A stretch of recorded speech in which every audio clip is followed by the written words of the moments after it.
আচ্ছা, আমরা সেই বিখ্যাত রাশিয়ান চাওয়ালা, আমরা এখানে চিকেন সিঙ্গাড়া যেটা দেখতে পাচ্ছ এটা নিয়ে এলাম এবং এটা ট্রাই করে টেস্ট বলবো। আর ওখানে দেখতে পাচ্ছ রাশিয়ান যদিও আছে, তো চলো এটা ট্রাই করে তোমাদের বলি এটা ঠিক টেস্ট কেমন।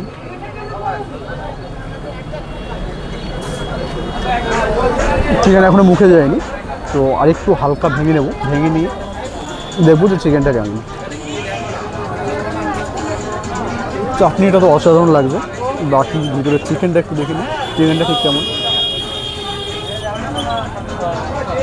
প্রচণ্ড গরম, জাস্ট মানে তাওয়া থেকে উঠলো, ওঠার পরে এটা তোলা হয়েছে, ঠিক আছে। চাটনি সাথে সিঙ্গাড়াটা একটা অসাধারণ কম্বো, তার উপরে সন্ধ্যাবেলা না, মানে জাস্ট মনে হচ্ছে পুরো মুখের ভিতরে ব্লাশিং হচ্ছে। তার উপরে আবার পিছনে দেখতে পাচ্ছেন, তো একটা ব্যাকগ্রাউন্ড এত ভালো, তার উপরে সিঙ্গাড়া অসাধারণ, ফাটাফাটি জাস্ট।